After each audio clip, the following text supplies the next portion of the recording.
Alright guys, so back with my Park Avenue here. We're going to be going over the quirks of the Park Avenue today. And it is kind of a quirky car. So, start off with, everybody wonders, is the Supercharged badge legit? Is it real? Am I joking around? Is this just a joke? No, it's not. This is real. And this is from the factory. This badge was there. And that is because it's true. This car is supercharged. It's not aftermarket. It's not a conversion. It's legit, okay? And I'm going to show you right now. That there, ladies and gentlemen, is an L67. Buick 1300 Series 2 Supercharged. This is all stock. This is all original. These cars were supercharged from the factory. Now, how you know a Park Avenue is supercharged is it'll say Ultra, because it's ultra epic. So that's how you know, boom, supercharged. This is stock. This is factory, not a conversion. It moves out, as you would expect. 240 horsepower, 280 pound-feet of torque. Doesn't sound like a whole lot today, but those numbers are misleading because the power band is like closer to an electric car than a gas car. It makes insane torque right off idle. So this thing will rip. It'll rip pretty good too. And on the highway, it's really not working at all, so you get pretty decent fuel economy. But some other quirks of these cars. They have airbag suspension in the rear. Again, factory. So how that's supposed to work is you get in the car, either it's you by yourself or with your family, or you put a bunch of stuff in the trunk, whatever. So the weight of the car is constantly changing depending on when you drive it, right? If you're by yourself, the car is obviously going to be lighter than if you have 8 people with you. So the car is going to be loaded differently all the time. Now, what Buick engineers attempted to do there is say, hey, what if we made the car ride at the same level all the time? So they put this airbag suspension on there, electronic load leveling suspension. And the thought was, hey, when the car's heavier, we can have this air compressor under the car that bumps these air shocks up to level the car out regardless of how much stuff is in the car. So the idea is really cool, and it actually does work. The only problem is this car is 23 years old now, and these air shocks, they're not doing as good as they used to. So I'm probably going to have to do a conversion to convert these to normal shocks, because they're making some noise and it's really driving me nuts.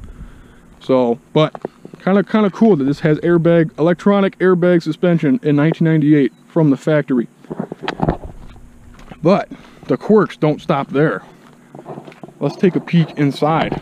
So the blue leather interior, okay, that's kind of a quirk in itself, all right? When was the last time you saw a blue leather interior, let alone 1998? You know, in the 70s, all right, they had crazy colored interiors, but in 1998, factory blue leather interior.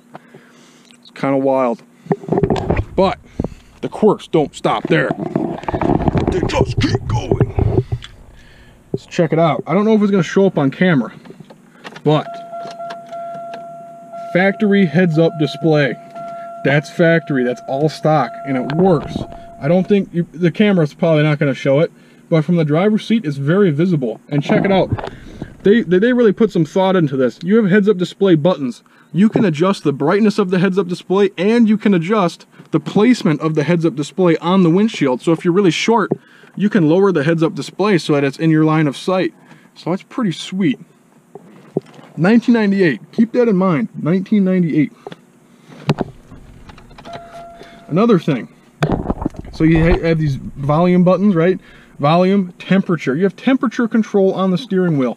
The temperature control's right there. Why do you need it on the steering wheel? But it's there because you're in a Buick. You came here to relax. You don't want to move your hand from here to here. That's too much work.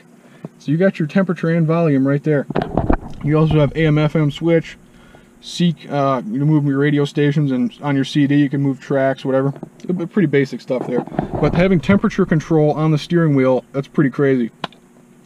Another thing, so we'll turn this on. So you see this radio knob, the volume knob, right? So you turn it up and down. Okay, that's cool. I think I have the radio on.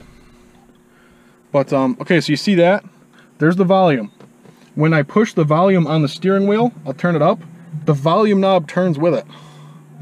See that? Pretty cool. I've never seen that in another car.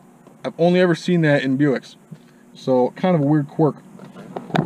But yeah, Buicks, kind of quirky cars. 1998, you could get a Buick that is 207 inches long with a factory supercharged engine that was front-wheel drive, that had electronic rear load leveling suspension, a heads-up display, and temperature controls on the steering wheel, along with a volume knob that rotates as you hit the button on the steering wheel. Kinda nuts. Now, I can also show you something else. So you see these Park Avenues, they have these like wraparound headlights, right? So you have your headlight, low beam, high beam. What's this thing? Oh, it's interesting, isn't it? When you hit the turn signal, a light actually shines out to the side of the car. And I think this is a really good idea, because when you hit your turn signal, check it out. Boom. Okay, so I hit the turn signal. Turn signals are going. Kind of a weird setup there where it alternates. So you have like your front visible one and your side visible one. You have this light that turns on that casts light over to the side. So I really like this when you're like in street corners at night and you go to hit the turn signal, and then boom, a light shines out to the side. So if there's a person standing there or something in the dark, you can see them because this light turned on when you turned your turn signal on. Kind of cool technology, pretty well thought out. I really wish more cars would have that, to be honest. So pretty cool stuff.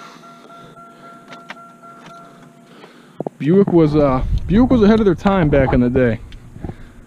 It's a shame modern Buick is so lame. But yeah, quirky car. That's why I love it though.